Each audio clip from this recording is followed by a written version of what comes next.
Question is ABCD is a rectangle in which diagonal AC bisect angle ANN as well as angle C. Show that ABCD is a square. And second thing, diagonal BD bisect angle B and angle C. देखिए आपको एक rectangle given है जिसमें उसका एक diagonal and AC जो है वो A और C दोनों को बाइसेक्ट कर रहा है और आपको प्रूफ करना है कि वो एक स्क्वायर है। तो जो आपको प्रूफ करना है वही आपको ड्रॉ करना है। तो हमने एक स्क्वायर ड्रॉ किया, उसको नाम दिया ABCD। अब AC डायगोनल जो है वो A और C को एंगल C को बाइसेक्ट कर रहा है, ठीक है। AD जो है वो एंगल A को और एंगल C दोनों को बाइसेक्ट कर रहा है। तो इसका मतलब ये है एंगल A पर जो ये दो एंगल बन रहे हैं ये दोनों एंगल एक दूसरे के इक्वल हैं और एंगल C पर भी जो ये दो एंगल बन रहे हैं ये भी एक दूसरे के इक्वल हैं। तो मैंने एंगल A को दो पार्ट्स में डिवाइड किया जो है उसको नाम दिया है 1, 2। It means angle 1 equals to angle 2 and C पर जो दो एंगल बने उनको नाम दिया 3, 4। तो एंगल 3 इक्वल्स टू एंगल 4, ठीक है। ये आपको गिवन है। तो सबसे पहले हम लिखते हैं गिवन सेक्शन। गिवन में आपको क्या गिवन है कि ये एक रेक्टेंगल है, ABCD is a rectangle. Second thing आपको गिवन है कि AC डायगोनल बाइसेक्ट करता है angle A and angle C को। लिखेंगे AC bisect angle A as well as angle C। It means इसका मतलब क्या है, इसका मतलब ये है कि आपका एंगल 1 जो है वो एंगल 2 के इक्वल है and angle 3 equals to angle 4, right. अब आपको प्रूव क्या करना है, आपको प्रूव करनी है दो चीजें। तो हम दोनों लिख लेते हैं। फर्स्ट आपको प्रूव करना है ABCD is a square. Second आपको प्रूव करना है डायगोनल डायगोनल BD, ये जो डायगोनल है BD ये आपका बाइसेक्ट कर रहा है angle B as well as angle D, right. तो सबसे पहले हम फर्स्ट पार्ट करते हैं, ABCD को स्क्वायर प्रूफ करते हैं। अब देखिए रेक्टेंगल और स्क्वायर में क्या चीज डिफरेंस होती है। रेक्टेंगल में अपोजिट साइड एक दूसरे के इक्वल होती हैं, लेकिन स्क्वायर में क्या होता है, ऑल साइड्स आर इक्वल। बाकी रेक्टेंगल में ईच एंगल 90 होता है, स्क्वायर में भी ईच एंगल 90 डिग्री होता है, ठीक है। तो मेन आपको क्या प्रूफ करना है, इसकी चारों साइड्स एक दूसरे के इक्वल प्रूफ करनी है। तो हम क्या करेंगे, हम ऐसा करते हैं, जो AC आपका डायगोनल गिवन है, अभी मैं इसको रब कर देती हूँ ताकि आपको अच्छे से समझ आ जाए। अब ये AC जो डायगोनल है, इस AC डायगोनल से ये जो आपका रेक्टेंगल है ये 2 पार्ट्स में डिवाइड हो गया, 2 ट्राइंगल्स में, ठीक है। हम इन दोनों ट्राइंगल को करेंगे कॉन्ग्रुएंट। तो देखिए नाम लिखते हैं in triangle ABC and triangle CDA। Congruent करते हैं, दोनों में क्या चीज है, AB जो है वो CD के इक्वल है, AB इक्वल्स टू CD। क्यों, क्योंकि ये रेक्टेंगल की अपोजिट साइड्स हैं, रेक्टेंगल की अपोजिट साइड एक दूसरे के इक्वल होती है। तो लिखेंगे opposite sides of rectangle are equal, right. अब देखिए सेकेंड थिंग, AD जो है वो BC के इक्वल है, AD equals to BC, same reason, opposite side of rectangle are equal. Third जो साइड है AC वो दोनों ट्राइंगल में कॉमन है, तो AC equals to AC, that is common. 3 reason हो गए। तो ट्राइंगल्स क्या हो गए, ट्राइंगल्स हो गए कॉन्ग्रुएंट। एक बार कॉन्ग्रुएंट का साइन लगाने से पहले हम नेम को चेक करेंगे, राइट। रफ में चेक कर लेते हैं। पहले ट्राइंगल का नाम लिखा हमने ABC, दूसरे का नाम दिया CDA। तो हम चेक करते हैं नाम हमने सही दिया है। AB जो है वो CD के इक्वल है, ABCD इक्वल है। BC जो है वो DA के इक्वल है, BC and DA all are equal. AC जो है वो CA के इक्वल है, AC एंड CA सेम, तो इक्वल। इट मीन्स हमारा नाम बिल्कुल ठीक है। तो ट्राइंगल कॉन्ग्रुएंट ट्राइंगल CDA। हमने क्या किया, तीनों साइड्स का यूज करके कॉन्ग्रुएंट किया। तो by SSS rule triangles are congruent. जब ट्राइंगल्स कॉन्ग्रुएंट हुए तो उनकी कॉरेस्पॉन्डिंग पार्ट्स भी एक दूसरे के इक्वल होंगे। तो हम कौन सा लेंगे इस ट्राइंगल का, हम लेते हैं आपका AB जो है वो आपका AD के इक्वल हो गया उस साइड के, AB equals to AD and AB equals to AD and इस ट्राइंगल का जो BC है उस ट्राइंगल के CD के इक्वल हो गया, BC इक्वल्स टू CD।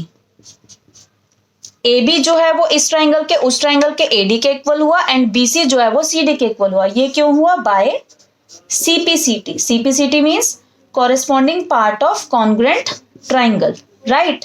अब देखिए क्योंकि ये तो एक रेक्टेंगल हमें गिवन है, since ABCD is a rectangle. Rectangle में क्या होता है, हमारी अपोजिट साइड एक दूसरे के इक्वल होती है, तो देयरफॉर AB किसके इक्वल होगा, AB जो है वो CD के इक्वल होगी, एंड सेकंड AD किसके इक्वल होगा, AD इक्वल्स टू BC। क्यों, क्योंकि रीजन लिखेंगे, opposite sides of rectangle are equal. ठीक है, जो हमने CPCT से प्रूव किया उसको दे देते हैं 1, और जो ये वाला हमने किया इसको दे देते हैं 2। तो फ्रॉम फर्स्ट एंड सेकंड, अब हमने फर्स्ट और सेकंड से क्या कंक्लूजन निकला, फर्स्ट वाले में हमारा AB जो है वो हमारा किसके इक्वल था, AD में, और सेकंड वाले में AB किसके इक्वल था, CD में। तो AB यहाँ पे इक्वल्स टू CD भी लिख सकते हैं। फर्स्ट वाले में AD जो है, AD किसके इक्वल है, AB। अब देखिए यहाँ पे CD किसके इक्वल है, BC में, तो यहाँ CD के सामने हम BC भी लिख सकते हैं, राइट। तो देखिए आपको चारों साइड्स आ गई, AB BC CD AD, और आपको यही प्रूफ करना था, इसको स्क्वायर प्रूफ करने के लिए, जब आपकी चारों साइड्स एक दूसरे के इक्वल आ गई, तो therefore ABCD is a square, right. अब देखिए आपने इसको स्क्वायर प्रूफ कर दिया, अब हमें प्रूफ करना है diagonal BD bisect angle B as well as angle D।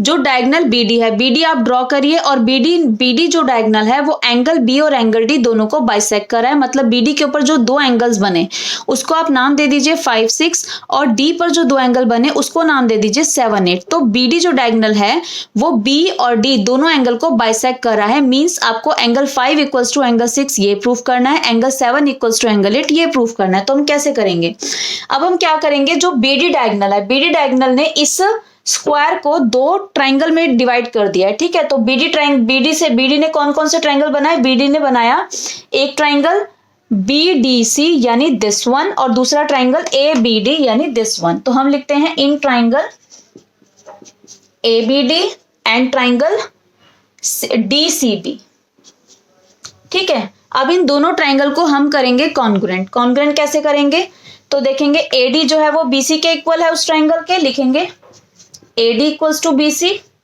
ये क्यों इक्वल है, बिकॉज हम प्रूफ कर चुके हैं, क्योंकि ये स्क्वायर है, या तो आप यहां लिख दीजिए प्रूव्ड अबव, या आप यहां पर ये भी लिख सकते हैं साइड ऑफ अ स्क्वायर, ठीक है। सेकंड AB जो है वो CD के इक्वल है, ये भी आपका प्रूव्ड अबव कर चुके हो, आप चारों साइड एक दूसरे के इक्वल प्रूफ कर चुके हो। नेक्स्ट BD जो है वो दोनों ट्राइंगल में कॉमन है, BD equals to BD that is common. तो देयरफॉर ट्राइंगल्स क्या हो गए, ट्राइंगल्स हो गए कॉन्ग्रुएंट। ट्राइंगल ABD कॉन्ग्रुएंट, नाम चेक कर लेते हैं, हमने नाम सही दिया है ABD एंड DCB। क्या AB और DC इक्वल है, AB एंड DC इक्वल है। BD और BC इक्वल है, BD एंड BC ये इक्वल नहीं है, इट मीन्स ये नाम हमको थोड़ा चेंज करना पड़ेगा, C पहले लेके देखते हैं CDB।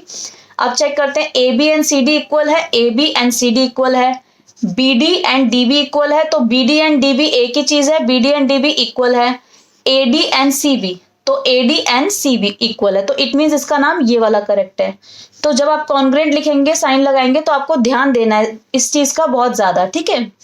तो यहां लिख देंगे CDB बाय, हमने किसका यूज किया, तीनों साइड का, तो by SSS rule, triangles are congruent. अब ट्राइंगल्स कॉन्ग्रुएंट हो गए तो उसके कॉरेस्पॉन्डिंग पार्ट एक दूसरे के इक्वल होंगे। तो इस ट्राइंगल में एंगल 5 किसके इक्वल हो गया, उस ट्राइंगल के एंगल 6 के, तो लिखेंगे therefore angle 5 equals to angle 6, and इस ट्राइंगल का एंगल 7 उस ट्राइंगल के एंगल 8 के इक्वल हो गया, therefore angle 7 equals to angle 8 by CPCT, right, corresponding part of congruent triangle. और जब ये एक दूसरे के इक्वल हो गए तो इससे क्या प्रूफ हुआ कि BD डायगोनल ने एंगल B और एंगल D दोनों को बाइसेक्ट किया। तो देयरफॉर जो आपको प्रूफ करने के लिए कहा गया था वो आप लिख देंगे, diagonal BD bisect angle B as well as angle D, right.